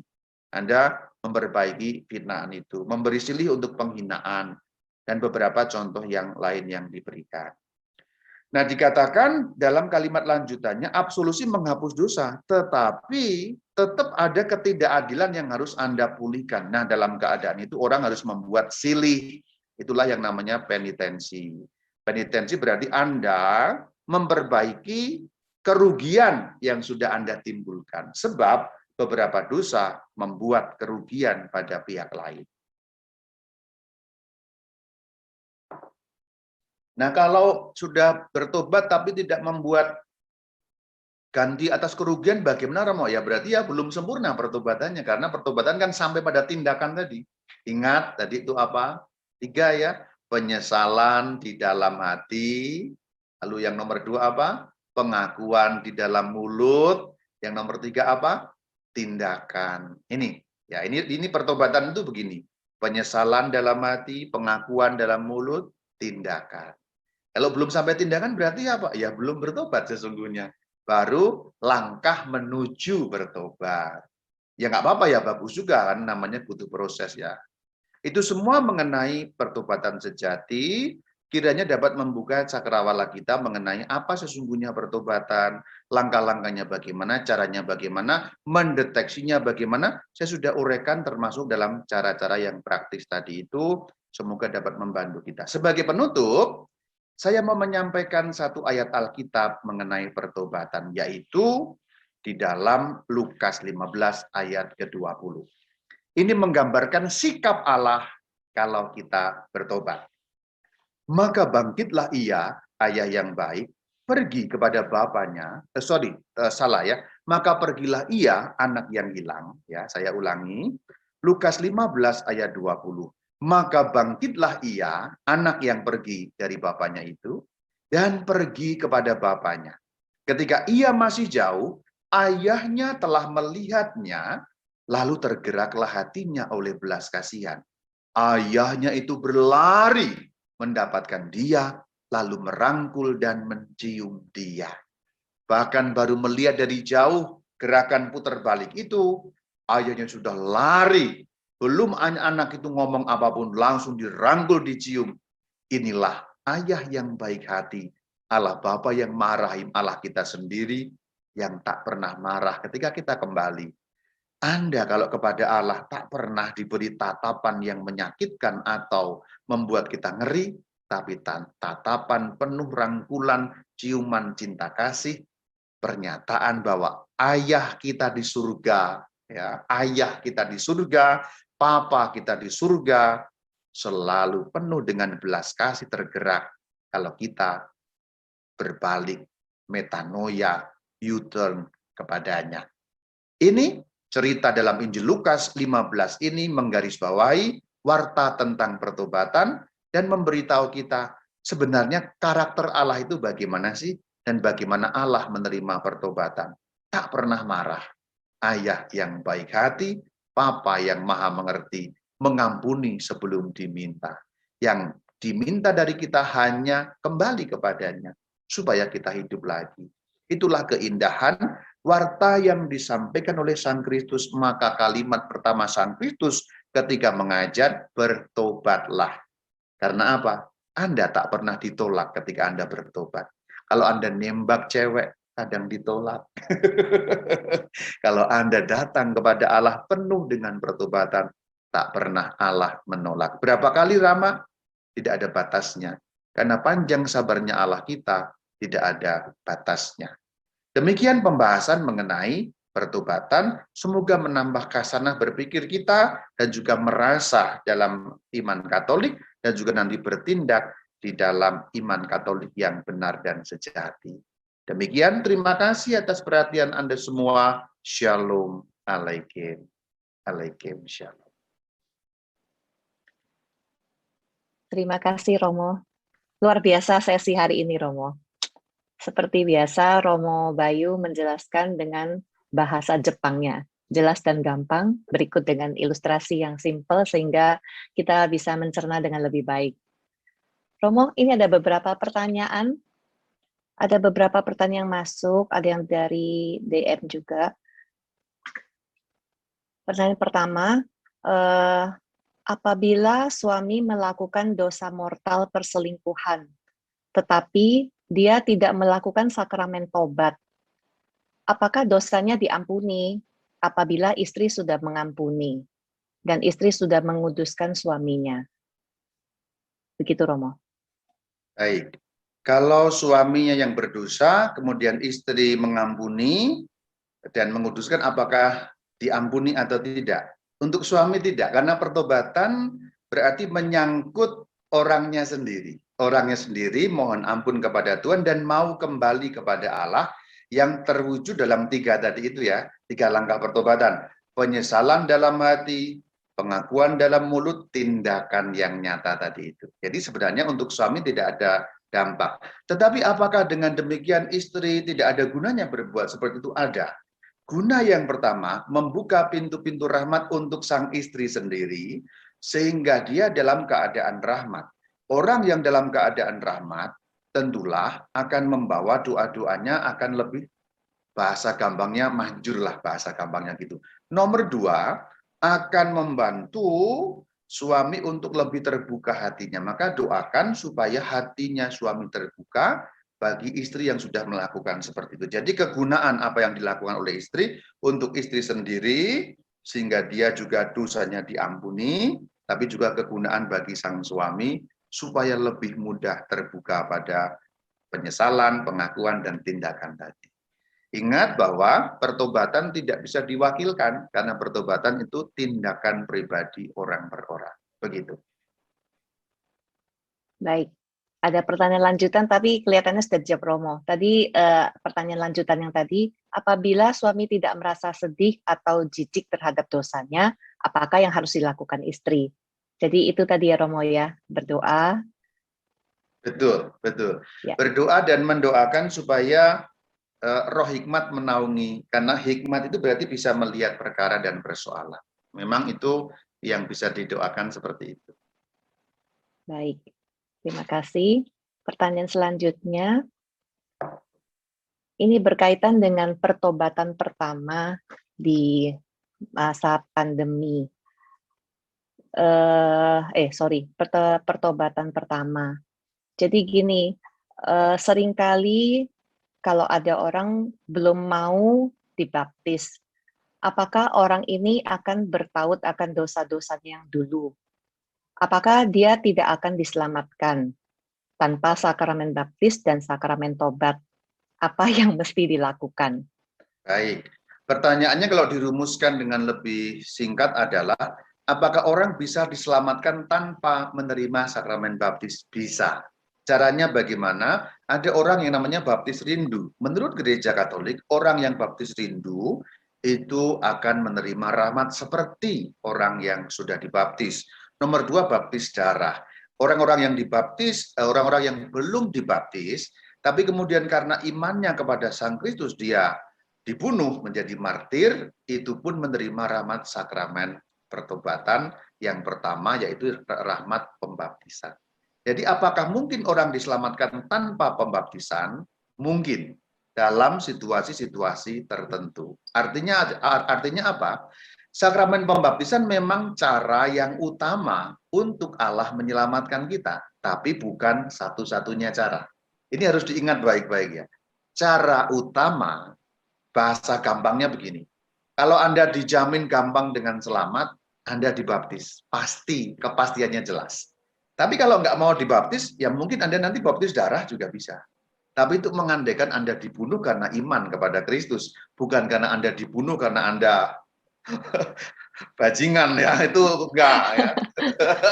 Kan orang bisa sama-sama dibunuh tapi sebabnya lain ya, berbeda ya Bu ya gitu ya. Baptis darah itu maksudnya orang dibunuh karena imannya kepada Sang Kristus. Contoh ada orang, sebut aja gampangnya sekarang di tempat yang ngeri-ngeri Afghanistan gitu. Dia belum dibaptis tapi dia sudah mulai percaya kepada Kristus. Dia dibunuh karena iman kepada Kristus, menjadi martir. Dia belum dibaptis, mungkinkah dia selamat? Mungkin. Itu. Lalu yang baptis rindu. Baptis rindu berarti kerinduan akan menerima baptisan, tetapi kesempatan waktu belum memungkinkan. Itu jawabannya. Baik, terima kasih. Yang ini berkaitan dengan masa pandemi, tapi kita belum dapat menerima sakramen tobat secara pribadi melalui Romo. Nah, bagaimana dengan dosa-dosa yang dilakukan selama pandemi ini? Apakah akan menumpuk sehingga dimungkinkan pemberian sakramen tobat secara pribadi? Baik. Tadi gereja sudah mengatakan kalau sudah ada niat itu lumayan. Berarti sebenarnya caranya begini, ketika Anda sekarang belum dapat punya kesempatan mengaku dosa, tetapi ini benar-benar belum punya kesempatannya. Bukan karena Anda berdalih tidak punya kesempatan. Ini berbeda atau sama, Bu? Anda tidak punya kesempatan dan Anda berdalih tidak punya kesempatan, itu dua hal yang berbeda kan ya? Beda. Sebenarnya sudah ada gereja yang buka umpamanya, tapi Anda nggak mau gitu. Itu berbeda. Sebenarnya bisa nemui Romo, tapi Anda nggak mau. Itu berbeda ya. Kalau memang benar-benar belum ada kesempatan, kesulitan karena pandemi, Anda mengaku dosa kepada Tuhan dengan niat tadi itu. Niat kalau sudah memungkinkan, terima sakramen pengampunan. Jadi niat, begitu waktu sudah memungkinkan, saya akan ketemu Romo. Itu yang penting juga. Berarti di situ, bahasa gampangnya begini. Anda berdosa, Anda mengaku dosa kepada Tuhan. Tuhan, saya telah berdosa, dosa mortal. Saya selingkuh, saya menyesal sekali dan saya memperbaiki ini Tuhan. Saya sungguh menyesal, saya mau memperbaiki ini Tuhan. Dan saya berniat begitu waktu memungkinkan, saya akan temui Romo. Besok Anda mati sebelum Anda temui Romo, diampuni atau tidak? Tuhan mengampuni. Karena Anda sudah ada niat untuk temui Romo. Itu real, konkretnya seperti itu. Jadi kan gereja tadi juga mengajarkan ada cara yang Tuhan pakai dalam situasi-situasi khusus ketika umat tidak mendapat akses mengenai itu. Tapi dalam keadaan normal, bahasa gampangnya, Anda sebenarnya bisa ngaku dosa, tapi Anda nggak mau gitu. Ini lain cerita ya, gitu. Niat. Jadi butuh niat ya, Romo ya. Niat mengaku dosa tadi itu penting sekali. Itu syaratnya memang gereja katakan begitu. Oke. Berikutnya Romo, ini menanyakan tentang apakah boleh dijelaskan kembali tentang KGK 1435 dan hambatan dalam keadilan?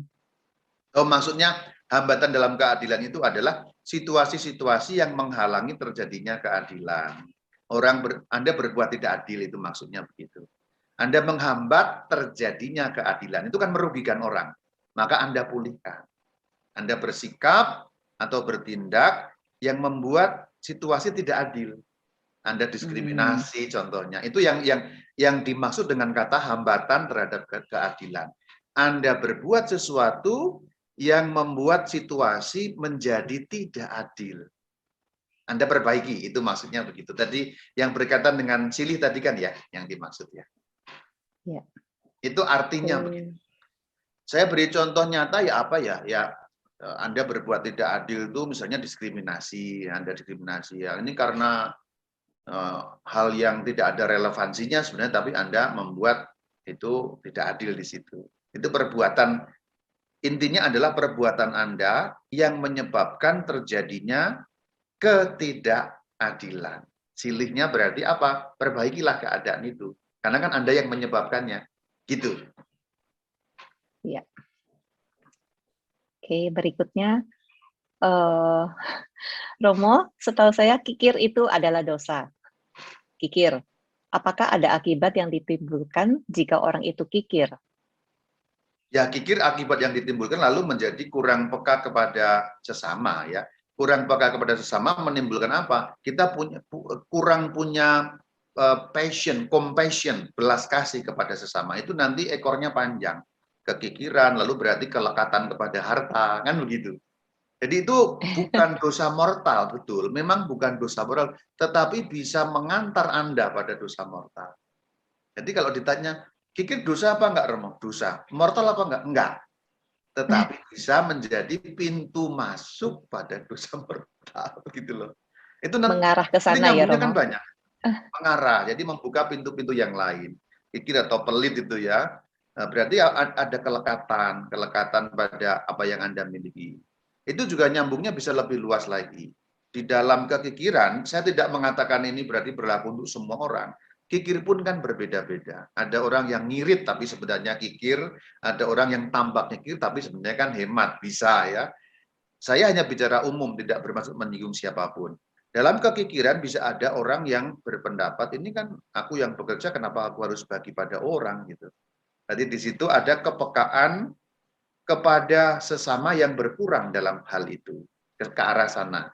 Lalu juga kepekaan terhadap harta, bahwa harta adalah titipan, harta adalah sementara, harta digunakan sewajarnya, juga ada hak orang lain dalam harta saya. Ini penting loh, gereja mengajarkan loh. Gereja Katolik mengajarkan, ketika kita punya harta, punya uanglah gampangnya. Ada hak orang lain pada uang yang kita miliki itu. Orang lain punya hak, yang kerjakan saya, Romo. Ya betul, secara manusiawi memang itu betul, tapi ini kan saya ngomong secara iman. Secara iman, orang lain punya hak atas uang yang kita miliki dalam arti apa? Orang yang membutuhkan, kan Tuhan katakan juga gitu. Jadi cara menalarnya seperti itu gitu ya. Gitu. Baik Romo, ini masih ada beberapa pertanyaan. Apakah Romo masih punya waktu? Silakan Bu, saya mengikuti saja ya. Oke, 2 pertanyaan terakhir ya Romo. Baik. Ada pertanyaan mengenai ini. Apakah dosa jika seorang anak menempatkan orang tuanya di panti jompo karena tidak mau merawat orang tuanya yang lumpuh, misalnya karena tidak mau merawat orang tuanya yang lumpuh? Ini karena kasus, maka sangat bersifat spesifik dan tidak bisa dijawab secara umum. Karena apa? Situasi, kondisi, niat, dan juga kemendesakan keuangan, finansial, relasi, macam-macam persoalannya. Maka mohon maaf, saya tidak bisa menjawab secara umum karena sangat kasuistik. Penempatan di panti jompo itu motivasinya pun kan sangat berbeda-beda. Gitu ya. Lalu kondisi juga berbeda-beda. Yeah. Nah, artinya saya tidak bisa menjawab secara umum karena kalau saya menjawab secara umum akibatnya menghakimi karena bisa jadi situasinya tidak demikian. Ada situasi-situasi yang tidak kita lihat dalam situasi itu. Kecuali kalau saya tahu persis orang tuanya di situ, anaknya di situ, keadaannya saya bisa tahu, saya bisa mengadakan namanya pertimbangan dalam perkara itu. Itu mohon maaf tidak bisa dijawab karena saya tidak melihat hal-hal yang tidak tampak bagi saya. Demikian. Baik, jadi butuh lebih details lagi Betul, latar belakangnya ya Romo. betul. Baik, mungkin boleh diskusi dengan Romo paroki atau Romo yang lebih dekat. Betul. Oke, Romo, besar kecilnya dosa itu sangat tergantung pribadi masing-masing. Akibat tergantung kepekaan dan pengetahuan. Bagaimana ini Romo? Besar kecil yaitu saya kembali ke soal tadi. Kata-kata besar dan kecil itu memang menjadi misleading. Terjemahan membuat salah pengertian. Sebenarnya tidak besar kecil, tapi mortal atau venial. Ya. Dosa yang cincai atau dosa yang mematikan. Itu sebenarnya itu. Ya. Jadi kata besar kecil itu seakan-akan memang kita ada ukuran-ukuran gitu. Sebenarnya itu misleading terjemahan itu. Maka saya lebih suka menggunakan pembagian dosa itu ya hanya mortal dan venial. Bahasa gampangnya, ada dosa yang bisa diampuni Tuhan, tidak membuat Anda masuk neraka, hanya membuat Anda masuk purgatori nantinya. Ada dosa yang membuat Anda masuk neraka. Pembagiannya hanya seperti itu. Apakah itu tergantung pada orang? Pemahamannya iya, tetapi objektif tidak. Gitu. Secara subjektif iya. Jadi kita bisa menilai hal ini dalam dua persoalan ya, dalam dua tataran. Dalam tataran subjektif berarti tergantung orang memandangnya, memang bisa. Untuk orang tertentu selingkuh itu nggak apa-apa, itu bukan mortal itu. Kenapa? Karena semua orang selingkuh kata dia. Maka itu cincai katanya. Itu sudah biasa, itu mode kok itu. Itu subjektif. Tetapi objektif, kenyataannya apakah demikian? Tidak mengubah. Tidak mengubah kenyataan bahwa itu mortal. Menyembah berhala itu kan nggak apa-apa. Ngapain sih kan kita butuh kaya, Romo? Kita butuh kaya kan caranya kita ya mungkin dengan pesugihan kan. Apa salahnya kalau saya kaya kan saya bisa bantu orang. Menurut orang itu menyembah berhala, kemudian kita punya pesugihan nggak masalah. Yang penting kan kalau saya kaya bantu orang. Itu subjektif. Tetapi apakah yang subjektif itu membuat kenyataannya berubah? Tidak. Kenyataan yang berubah adalah cabai pedes. Subjektifnya orang berbeda-beda, ada gradasinya. Tapi kan cabai tetap pedes gitu loh. Gitu. Itu tuh gampangnya seperti itu. Dosa tetap dosa, mau orang menganggapnya berdosa ataupun tidak. Gitu.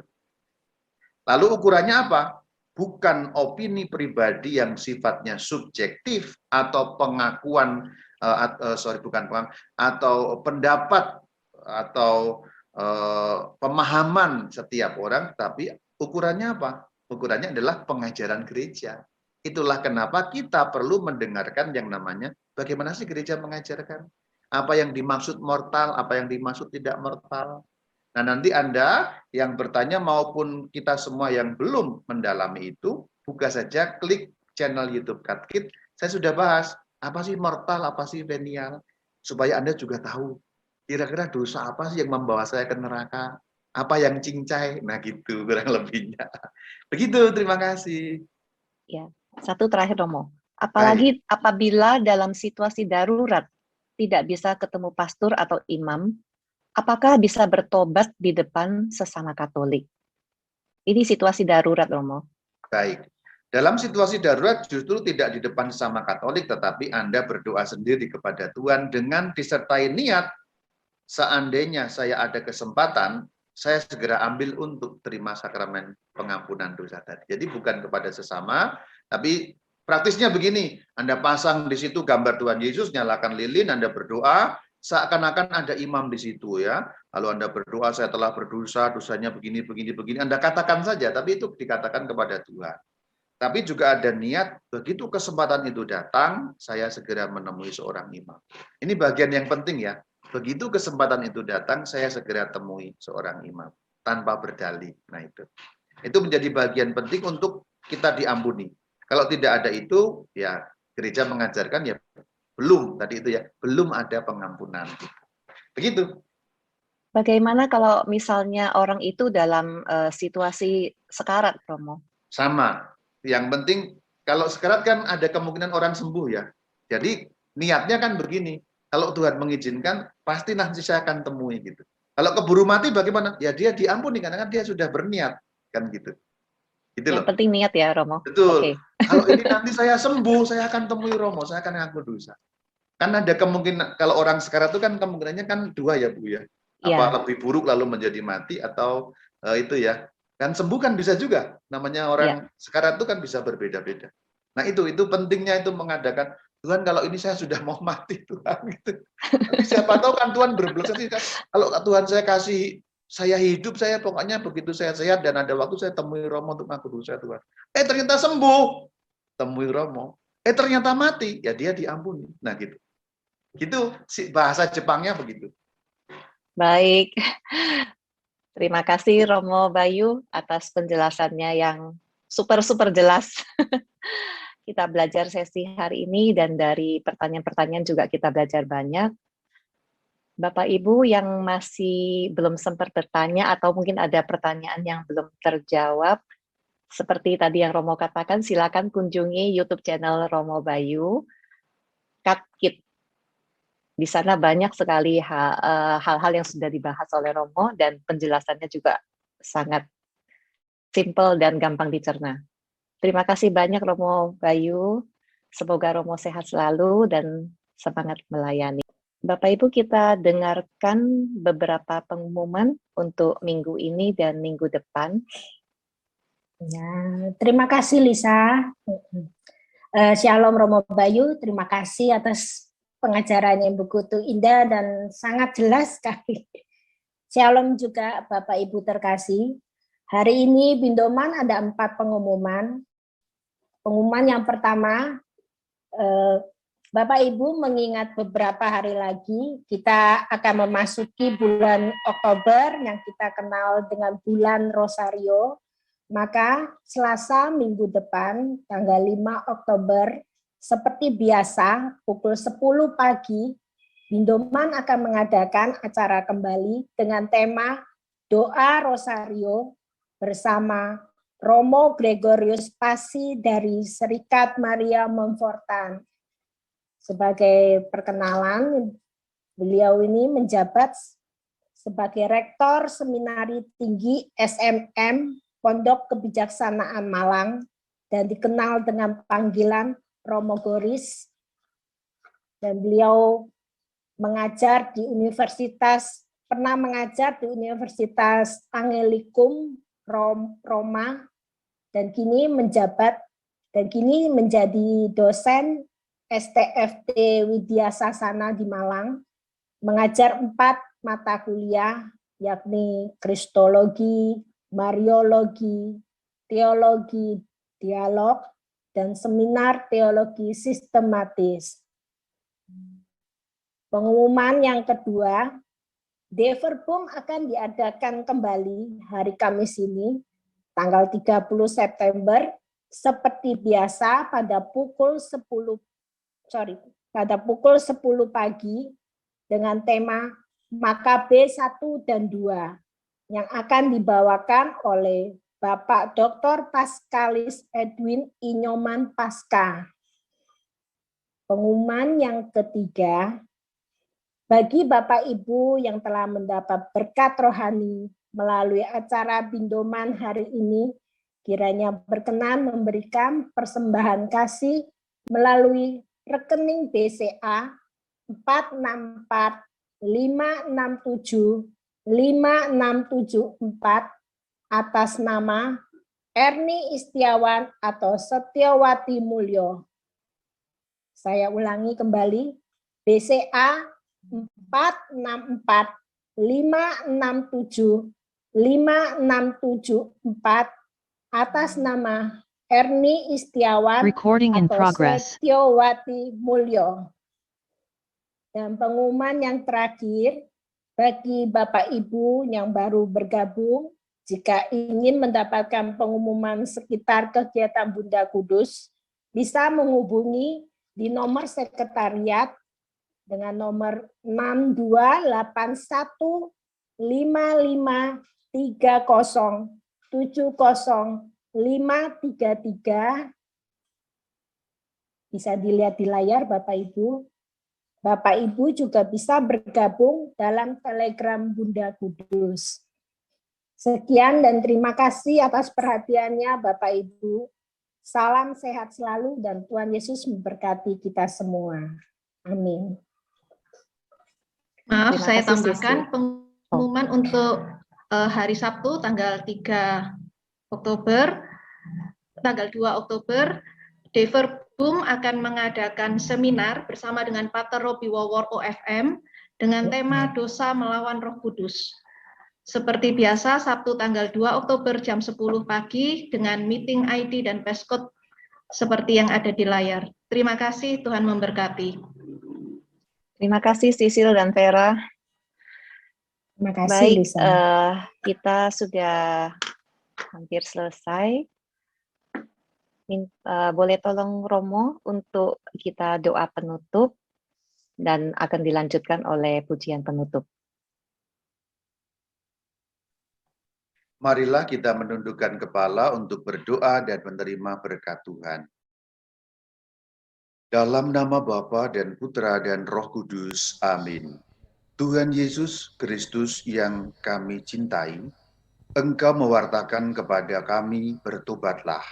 Demikian juga para rasul mewartakan hal yang sama, agar kami hidup secara baru, sehingga kami menjadi ahli waris kerajaan Allah.